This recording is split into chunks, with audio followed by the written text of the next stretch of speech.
Welcome everyone. 12th standard subject accountancy unit 2 அதில் continuation தான் நம்ம பார்த்துட்டு இருக்கோம். part 3 topic illustration 3. Okay va? In our previous video we had discussed about receipts and payments accounts ல அதனுடைய format பார்த்தோம். அதே மாதிரி அந்த format-ஐ யூஸ் பண்ணி ஒரு இல்லஸ்ட்ரேஷனையும் ஃபர்ஸ்ட் இல்லஸ்ட்ரேஷனை செஞ்சு பார்த்தோம் இல்லையா. ஸோ அதில் உங்களுக்கு ஈஸியாக புரிஞ்சிருக்குன்னு நினைக்கிறேன். ஸோ இப்போ ரெசிப்ட்ஸ் எது பேமெண்ட்ஸ் எதுன்னு சொல்லிட்டு நீங்கள் படித்து மைண்ட் வச்சுட்டு அதை அசஸ் பண்ணிவிட்டு எதெல்லாம் வந்து ரெசிப்ட்ஸ்லையும் எதெல்லாம் வந்து பேமெண்ட் சைட்லையும் வரணுங்கிறத நீங்கள் அசஸ் பண்ணிட்டீங்கன்னா ஈஸியாக நீங்கள் அண்டர்ஸ்டாண்ட் பண்ணி அந்த சம்மை ஈஸியாக செஞ்சிட முடியும். ஸோ அதில் வந்து நம்ம பார்க்க போகிறது கொஞ்சம் சேஞ்சஸோட கொஞ்சம் மாறுதல்களுடைய, அதாவது இல்லஸ்ட்ரேஷன் 1 பார்த்தாச்சு, அதுலேயே கொஞ்சம் சேஞ்சஸோடு நம்ம என்ன பண்ண போகிறோம், இல்லஸ்ட்ரேஷன் 3 அதை நம்ம பார்க்க போகிறோம் இந்த வீடியோவில். ஸோ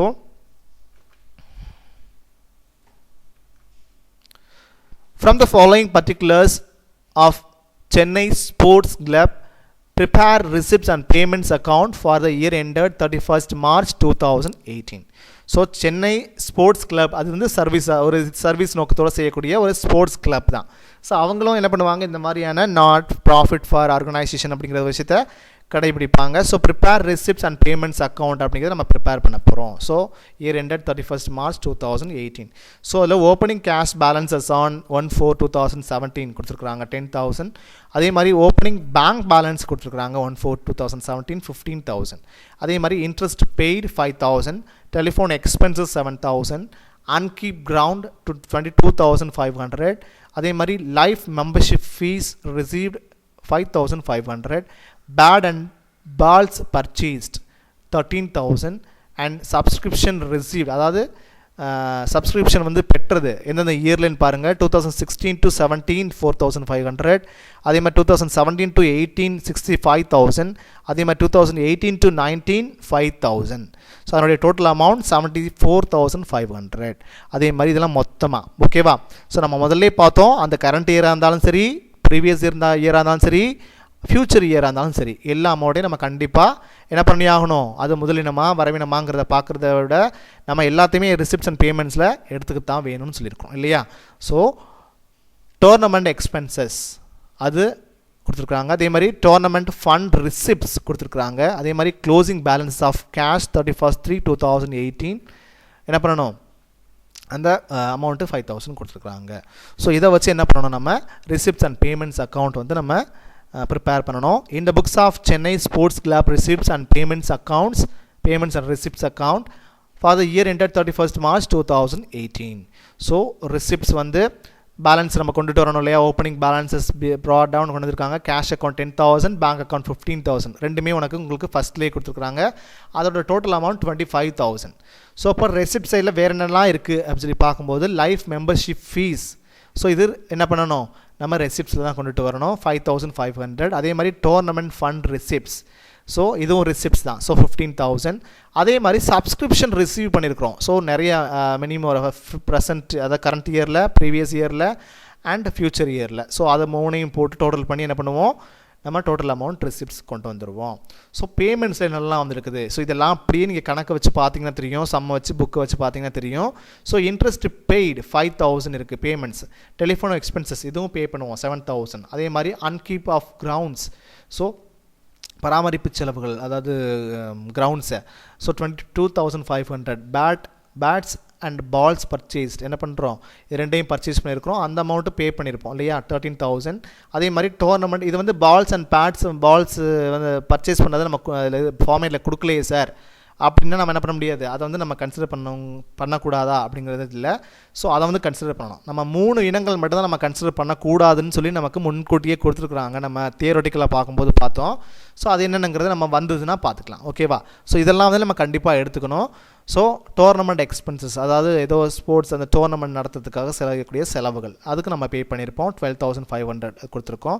அதே மாதிரி balance c by d, cash எவ்வளோ, பேங்க் எவ்வளோ அப்படிங்கிறது நம்ம டிஃபரன்ஸ் அமௌண்ட் பேலன்சிங் ஃபிகரை நம்ம கண்டுபிடிக்க போகிறோம் சரியா. ஸோ இதெல்லாம் வந்து எந்த சைடில் வரணுங்கிறது உங்களுக்கு ஈஸியாக அந்த சம்மை பார்த்தாலே உங்களுக்கு புரிஞ்சிருக்கும் இல்லையா.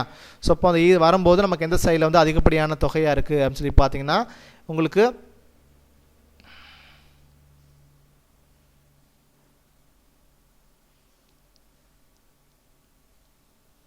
ஸோ இந்த சைடு தான், ஸோ ரெசிப்ட் சைடு தான் அதிகப்படியான தொகையாக இருக்குது. ஸோ இப்போ அந்த தொகையை அப்படியே நம்ம என்ன பண்ணுறோம், பேமெண்ட் சைடு வந்து போஸ்ட் பண்ணுறோம். போஸ்ட் பண்ணி கேஷ் அக்கௌண்ட் வந்து ஏன் 5000 இங்கே இருக்குது அப்படின்னு சொல்லி சொல்கிறோன்னா, கேஷ் பேலன்ஸ் கொடுத்துருக்குறாங்க. ஸோ கேஷ் வந்து எவ்வளோ கொடுத்துருக்குறாங்க பாருங்கள், 5000 சம்திங், அதாவது closing balance of cash 31/3/2018 closing balance of cash இருக்கு இல்லையா, அது 5000. ஸோ அப்போ நம்ம அதை எங்கே கொண்டுட்டு வரணும், பேமெண்ட் சைடில், அதாவது ரிசிப்ஷன் பேமெண்ட்ஸ் அக்கௌண்ட்ஸில் பேமெண்ட் சைடில் நம்ம கொண்டுட்டு வரணும். ஸோ இப்போ கொண்டுட்டு வரும்போது நமக்கு என்ன கிடச்சிரும், இங்கே 5000 இங்கே வச்சுருப்போம். இன்னும் பேலன்சிங் ஃபிகர் நமக்கு என்ன பண்ணணும், கண்டுபிடிக்கணும். ஸோ 5000 தான் மொத்த அமௌண்ட்டா சார் அப்படின்னா இல்லை. ஸோ இப்போ என்ன பண்ணணும், நம்ம இதோட சேர்ந்து நமக்கு 1,20,000 நம்ம இங்கே ரிசிப்ட்ஸ் வந்துருக்குது, அதை இங்கே போட்டு இதோட நம்ம என்ன பண்ணி ஆகிறோம், இது வந்து நம்ம இந்த பேமெண்ட்ஸ் அமௌண்ட் டோட்டல் பண்ணுறோம். ஸோ டோட்டல் பண்ணும்போது நமக்கு ஒரு அமௌண்ட் கிடைக்கும், அந்த அமௌண்ட்டோட இந்த அமௌண்ட்டை லெஸ் பண்ணுறோம். ஸோ லெஸ் பண்ணும்போது நமக்கு 60,000 நமக்கு கிடைக்குது, புரியுதா? ஸோ இப்போது இந்த அமௌண்ட்டை பூராத்தையும் நம்ம டோட்டல் பண்ணுறோம், பேமெண்ட்ஸ் அமௌண்ட்டை பூரா டோட்டல் பண்ணுறோம். டோட்டல் பண்ணி இந்த 1,20,000 எங்கேருந்து கிடச்சிது, இந்த ரிசிப்ட்ஸோட டோட்டல். ஸோ அதை கொண்டாந்து இங்கே நம்ம பேலன்ஸ் பண்ணிட்டோம். இங்கே ஏன் 5000 நம்ம போட்டிருக்கோம் அப்படின்னு சொன்னால், பேங்க் பேலன்ஸையும் நம்ம கண்டுபிடிக்கணும். ஸோ எவ்வளோ வந்து கேஷும் இங்கே கொடுத்துருக்காங்க, பேங்க்கும் கொடுத்துருக்குறாங்க. ஒன்லி கேஷ் மட்டும் கொடுத்துருந்தாங்க அப்படின்னு சொன்னால் நமக்கு பிரச்சனை இல்லை, டேரெக்டாக இங்கே போட்டிருப்போம். ஸோ இங்கே கேஷும் கொடுத்துருக்காங்க, பேங்க்கும் பேலன்ஸ் கொடுத்துருக்காங்கிற போது நம்ம கேஷ் பேலன்ஸ் எவ்வளோங்கிறத நம்ம ஃபைண்ட் அவுட் பண்ணியாச்சு. பேங்க் பேலன்ஸ் எவ்வளோங்கிறத நம்ம பார்க்கணும். ஸோ கேஷ் பேலன்ஸ் அங்கேயே கொடுத்துருக்குறாங்க கணக்கில், அதனால் நம்ம அதை பேலன்ஸ் எடுத்து போட்டிருக்கோம். பேங்க் பேலன்ஸ் எவ்வளோங்கிறத நம்ம ஃபைண்ட் அவுட் பண்ணுறோம்.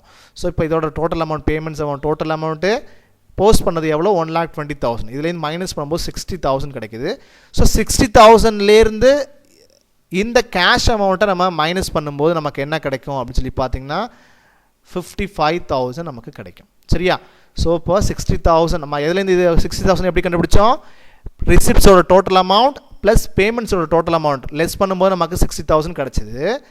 அண்ட் இந்த 60,000லேருந்து கேஷ் அமௌண்ட் எவ்வளோ அப்படிங்கிறத நம்ம மைனஸ் பண்ணோன்னா பேங்க் பேலன்சிங் ஃபிகர் நமக்கு கிடச்சிடும், புரியுதா?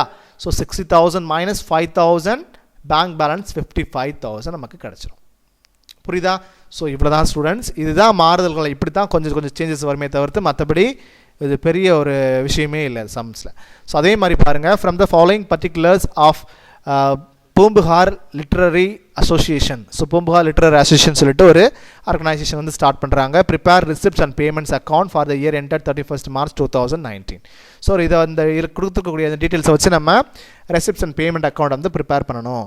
ஸோ அதில் கொடுத்துருக்க டீட்டெயில்ஸ் நிறைய கொடுத்துருக்காங்க. Opening cash in hand as on 1/4/2018 5,000, bank overdraft as on 1/4/2000. இது வந்து இப்படி கொடுத்துருந்தாங்கன்னா அது எங்கே வரணுங்கிறது உங்களுக்கு தெரிஞ்சிருக்கணும். அந்த ஃபார்மேட்டை பார்த்துருந்தீங்கன்னா உங்களுக்கு ஈஸியாக தெரிஞ்சிடும் இல்லையா?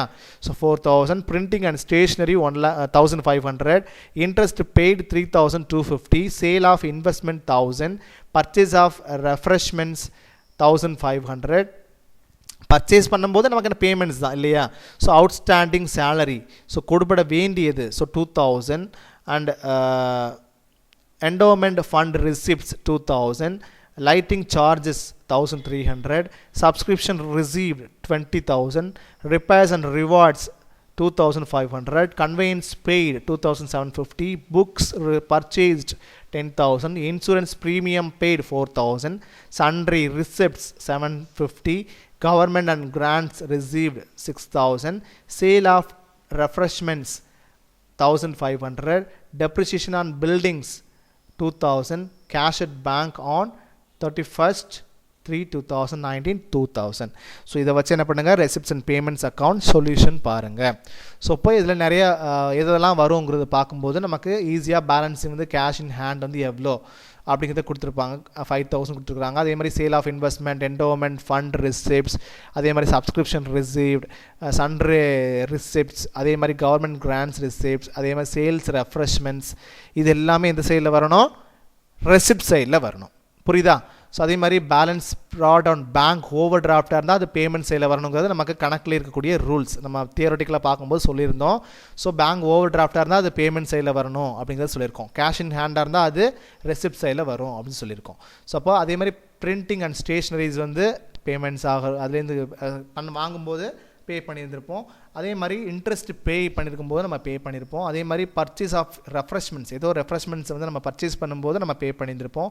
Lighting charges, sum lighting charges வந்து நம்ம பே பண்ணியிருப்போம். அதே மாதிரி ரிப்பேர் அண்ட் ரிவார்ட்ஸ், நம்ம பழுதுபார்ப்பு செலவு செய்கிறோம் இல்லையா, அப்போ பே பண்ணியிருப்போம். அது கன்வெயன்ஸ் பெய்டு, போக்குவரத்து செலவுகள் செஞ்சுருப்போம், அது செலுத்தியிருப்போம். புக்ஸ் பர்ச்சேஸ்ட் நம்ம பே பண்ணியிருப்போம். இன்சூரன்ஸ் ப்ரீமியம் பெய்டு அது செலுத்தியிருப்போம் இல்லையா. So balance c by d, cash at bank, cash in hand. So இப்போ நம்ம கேஷ் அட் பேங்க் வந்து நமக்கு ஆல்ரெடி கொடுத்துட்டாங்க. ஸோ இப்போ நம்ம எதை தான் கண்டுபிடிக்கணும், கேஷ் இன் ஹேண்ட் எவ்வளோ அப்படிங்கிறத நமக்கு, ஏன்னா இங்கே டெபிட் சைடில் கேஷ் இன் ஹேண்டு தான் இருக்கு இல்லையா. ஸோ இங்கே கேஷ் அட் பேங்க்கும் இருந்ததுன்னா நம்ம இங்கே கொடுத்துருக்க மாட்டாங்க, நம்ம கணக்கில் நம்ம அதை கண்டுபிடிச்சிருப்போம். ஸோ இங்கே கேஷ் இன் ஹேண்டு தான் கொடுத்துருக்குறாங்க. அப்போ நம்ம என்ன பண்ணணும், இங்கேயும் கேஷ் இன் ஹேண்டு தான் நம்ம கண்டுபிடிக்கணும். ஸோ கேஷ் அட் பேங்க் வந்து கணக்கிலேயே கொடுத்துருக்கிறதுனால நம்ம அப்படியே இங்கே 2000 எடுத்துட்டோம், வேறு ஒன்றும் இல்லை. புரியுதா. ஸோ இப்போ கேஷ் இன் ஹேண்ட் வந்து எப்படின்னா இந்த சைடு தான் அதிகப்படியான அமௌண்ட் இருக்கிறதுனால 36,250 இங்கே வந்திருக்குது. அதே மாதிரி 36,250 நம்ம அப்படியே கிரெடிட் சைடு போஸ்ட் பண்ணிட்டோம். ஸோ இந்த அமௌண்ட் எல்லாத்தையும் நம்ம டோட்டல் பண்ணும்போது நம்ம இதுலேருந்து மைனஸ் பண்ணும்போது நமக்கு என்ன கிடச்சிருச்சு, கேஷ் இன் ஹேண்டு நமக்கு கிடச்சிருச்சு. புரியுதா. ஸோ இவ்வளோ தான் ஸ்டூடெண்ட்ஸ். இது ரொம்ப ரொம்ப சிம்பிளான சம்பு தான். ஈஸியாக நீங்கள் அந்த தியரட்டிக்கல் ஃபார்ம்லாம் ஈஸியாக நாங்கள் வாட்ச் பண்ணியிருந்தீங்கன்னா அவ்வளோ குவிக்காக ஈஸியாக அந்த சம்மை நீங்கள் வந்து அசஸ் பண்ணி ரொம்பவே ஈஸியாக போட்டுற முடியும். ஸோ இங்கே பாருங்கள், இதில் வந்து சம்மில் வந்து சேலரி, அதாவது அவுட்ஸ்டாண்டிங் சேலரி கொடுத்துருக்குறாங்க, டெப்ரிசியேஷன் கொடுத்துருந்தாங்க. ஸோ இந்த விஷயங்கள்லாம் கொடுத்துருந்தாங்க அப்படின்னு சொல்லிச்சுன்னா both are to be excluded in receipts and payments account. நான் முன்னாடியே சொல்லியிருக்கேன், ஒரு 3 இனங்கள் கொடுத்துருந்தாங்கன்னா அதை நம்ம கணக்கில் எடுத்துக்கக்கூடாது. ஸோ சேலரி கொடுத்துருக்குறாங்க கணக்கில் பாருங்கள். ஸோ சேலரி கொடுத்துருந்தாங்க அப்படின்னு சொன்னால் அதை நம்ம என்ன பண்ணணும், எடுத்துக்கக்கூடாது. ஸோ இங்கே இருக்குது பாருங்கள் சேலரி.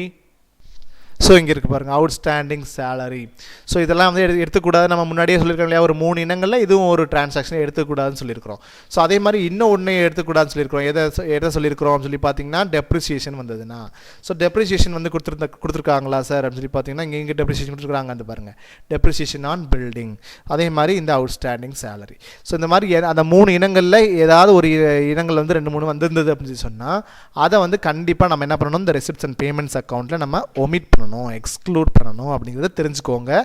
இதுதான் ரொம்ப ரொம்ப இம்பார்ட்டண்ட். நம்ம எல்லாத்தையும் எடுத்து எழுதிடக்கூடாது. ஸோ அவுட்ஸ்டாண்டிங் சேலரி கொடுத்துருக்குறாங்களா, அதே மாதிரி டெப்ரிசியேஷன் சம்மந்தமாக கொடுத்துருக்குறாங்களா, ஸோ அதே மாதிரி இன்னொரு இனம் கொடுத்துருந்தாங்க. ஸோ அந்த மாதிரி இந்த மாதிரி 3 இனங்கள் கொடுத்துருந்தாங்கன்னா அதை நம்ம எக்ஸ்க்ளூட் பண்ணிடணும், ஒமிட் பண்ணிடணும், சரியா, ரிசிப்ட்ஸ் அண்ட் பேமெண்ட்ஸ் போடும்போது. ஸோ இது ஒவ்வொன்றையும் மைண்ட் வச்சுட்டிங்கன்னா ரொம்ப கிளியராக எந்தெந்த பக்கம் வருங்கிறது உங்களால் அசஸ் பண்ண முடியும், ஈஸியாக சூப்பராக போட்டுடலாம். ஓகேவா. ஸோ இவ்வளோ தான் ஸ்டூடெண்ட்ஸ். இதில் ஏதாவது டவுட்ஸ் இருந்தால் அந்த நம்பருக்கு கால் பண்ணி அதை கிளியர் பண்ணிக்கோங்க. அன்டில் தென் பாய் ஸ்டூடெண்ட்ஸ்.